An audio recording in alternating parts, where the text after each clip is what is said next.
Bonjour et bienvenue dans cette expression internétique qu'on peut mettre dans l'autre sens pour faire éthique interne.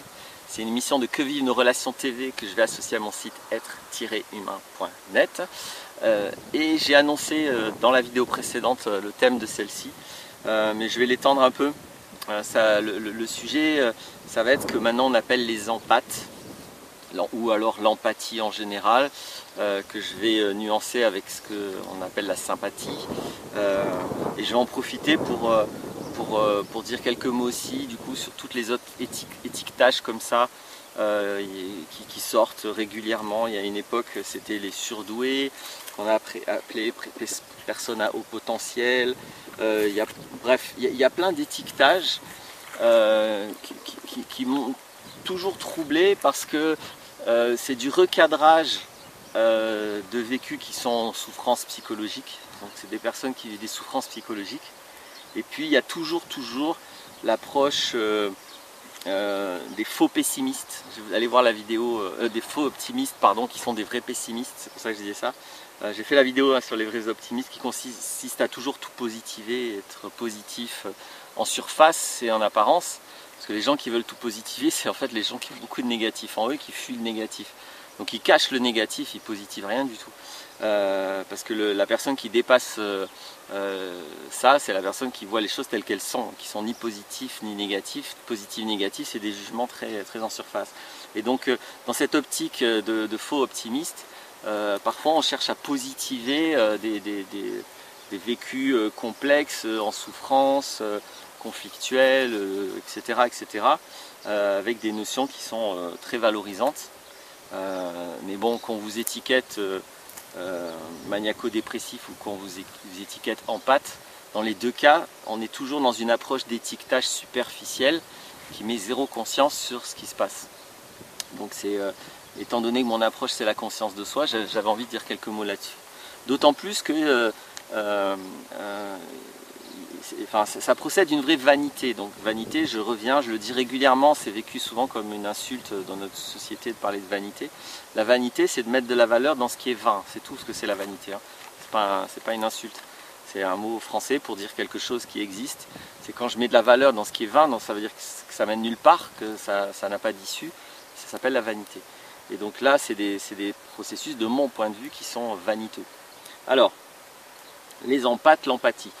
Le problème, c'est que souvent, c'est décrit comme des personnes qui ressentent les émotions des autres, donc qui ressentent les émotions des autres. C'est-à-dire qu'ils ont des émotions, et leurs émotions à eux, ce serait juste les émotions des autres qui captent, qui reçoivent, etc. On parle d'éponge, etc. Donc on peut parler Enfin, j'avais déjà fait une vidéo sur les hypersensibles, etc. La base de ce qu'on m'a appris, moi, ma formation de psychothérapeute, mais bon, je trouve que c'est la base de tout aidant, c'est au tout début, hein, on nous apprend la différence entre l'empathie et la sympathie. La sympathie étant ce que je viens de décrire, c'est-à-dire la sympathie, c'est de se mettre émotionnellement, affectivement à la place de l'autre. Et donc quelqu'un est triste, on est triste, quelqu'un a mal, on a mal, quelqu'un est en colère, on peut se mettre on a la colère, ou on va sentir la colère. Alors justement, hein, les empathes qui disent recevoir les émotions des autres, quand vous êtes attentif à ce qu'ils vivent, vous vous rendez compte qu'il y a quand même des sacrés décalages. Des fois, ils ont des émotions quand les autres ont des émotions. C'est pas pareil, ils n'ont pas la même émotion, à part dans certains cas. Mais ils éludent tous les cas où ils n'ont pas la même émotion, et ils ont une émotion qui est très personnelle et qui dévoile que c'est la leur seulement, mais quand l'autre a des émotions. C'est des gens qui vivent très mal en fait les émotions des autres, en général parce qu'ils se sont retrouvés dans des enfances où les parents avaient des vécus émotionnels intenses. C'est pas le seul cas, mais souvent c'est juste ça qui se passe, et que du coup ils ont vécu comme un traumatisme les émotions des autres êtres humains. Et c'est pas qu'ils sont ultra sensibles, qu'ils sont empathes, etc. C'est simplement qu'il y a des décalages psychologiques, et il y a des fractures identitaires à propos des émotions. Et donc les émotions sont des déclencheurs émotionnels pour eux-mêmes, comme quelqu'un qui a vécu de la violence va avoir des déclenchements émotionnels par rapport à tout ce qui va interpréter comme de la violence, etc. Donc c'est simplement ça qui se passe. Je ne nie pas qu'on a tous des sensibilités différentes, je ne vais pas y revenir, ça j'en ai parlé dans la vidéo sur l'hypersensibilité. Mais je dis juste qu'une émotion, ça parle de soi. Je n'ai jamais vécu en 15 ans où j'aide les gens à écouter des émotions, y compris des personnes qui ont été étiquetés empathes, empathiques, enfin on va y revenir.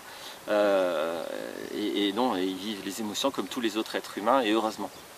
Parce que sinon ça leur ferait un sacré manque de conscience intérieure.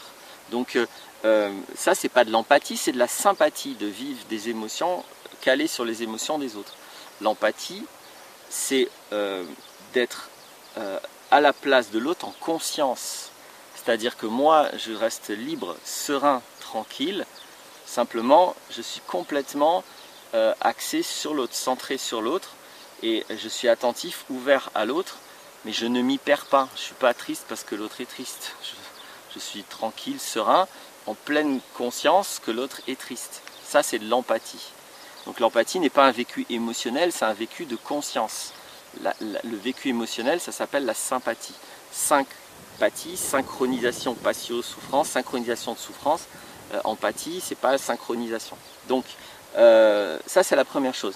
Autre chose que ce genre de conception méprise totalement, donc ça veut dire qu'il y aurait des humains qui sont des empathes et d'autres pas.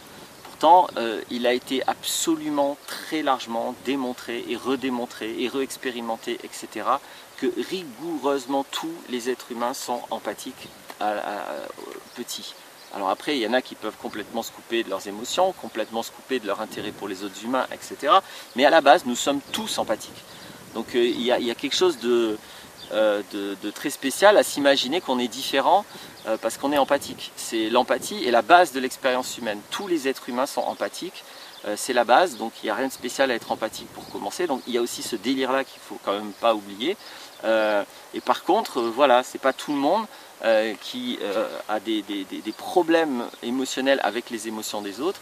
Et c'est pas tout le monde qui est dans des sympathies qui les font souffrir, qui les déstabilisent, qui les empêchent d'être libres en allant quelque part, parce qu'ils vont se vivre comme s'ils ressentent tout ce qui se passe dehors. Pas du tout. C'est juste qu'il y a beaucoup de déclencheurs dehors de leurs problématiques internes. Donc voilà ce que je voulais exprimer. Et du coup, je l'ai un peu dit, mais je vais y revenir. C'est pareil avec ce qu'à un moment donné, on a appelé les personnes à haut potentiel. Mais tous les êtres humains ont haut potentiel. C'est monstrueux d'imaginer qu'il y a certains humains qui ont un haut potentiel et les autres, c'est quoi? C'est des manches. Donc tous les êtres humains ont un potentiel magnifique. Tous les êtres humains sont empathiques. Tous les êtres humains, à la base, sont amour. Il n'y a qu'à voir les cultures qui respectent l'être humain et son environnement naturel. Ben, comme par hasard, ils sont toujours décrits comme des cultures entières et des peuples entiers, empathiques, gentils, doux, etc. Il n'y a qu'à voir comment Christophe Colomb a décrit les Arawaks quand il est arrivé. Donc il n'y a rien de spécial à être empathique, à avoir un haut potentiel, c'est tout le monde. Maintenant oui, c'est pas tout le monde qui reste libre et relié à ça. C'est vrai qu'il y a des humains qui finissent par être coupés de leur empathie. Toute l'approche de la parentalité, de la parentalité positive, de toutes ces approches-là en France, il y a Filiosa qui représente beaucoup les choses, il y a Guéguen, enfin, tout ça c'est basé aussi sur des tas d'études, toute la théorie de l'attachement, tout ça a largement démontré tout ce que je suis en train de décrire. C'est pas des croyances, c'est vraiment juste la base. Et donc on sait très bien comment, pourquoi certains humains à un moment donné perdent leur empathie et d'autres ne la perdent pas, voilà simplement. Et donc il y a des gens qui restent empathiques, non attention, c'est pas ressentir les émotions des autres, hein. Tranquillement, il y a des gens qui sont coupés de leur empathie, et puis il y a des gens qui développent de la sympathie, et qui ont beaucoup du mal d'ailleurs à être empathiques, parce qu'ils sont dans une confusion permanente entre leurs propres émotions et ce qui se passe autour d'eux. Et c'est tout le contraire de l'empathie. Ça ne veut pas dire qu'ils ne sont pas empathiques, hein, mais c'est une des manières de perdre l'empathie, d'être coupé de son empathie, que de vivre des sympathies trop grandes. C'est-à-dire que quand vous vivez que quelqu'un n'est pas bien et que la seule chose que ça vous fait, c'est que vous n'êtes pas bien, vous n'avez plus la capacité d'être empathique, précis, conscient, ouvert, attentif à ce que la personne qui souffre est en train de vivre. Parce que vous-même vous souffrez.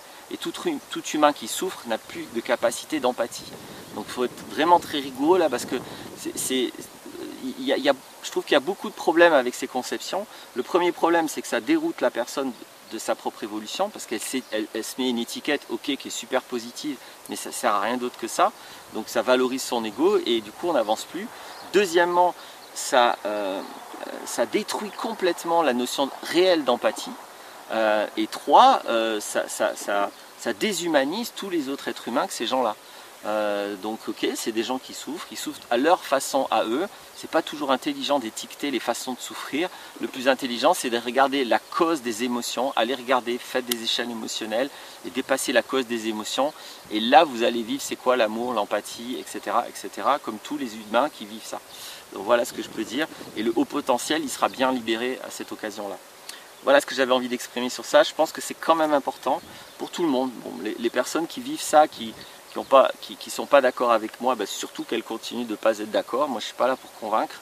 Je propose quelque chose, que ceux à qui ça sert, bah, ça sert, ceux à qui ça sert pas, et ben ça sert pas, c'est aussi simple que ça. Dans tous les cas, c'est le réel qui est plus fort que toi, c'est pas mes opinions personnelles, ni les tiennes. Voilà ce que je pense. Merci d'avoir écouté. J'espère quand même que ça aidera certaines personnes.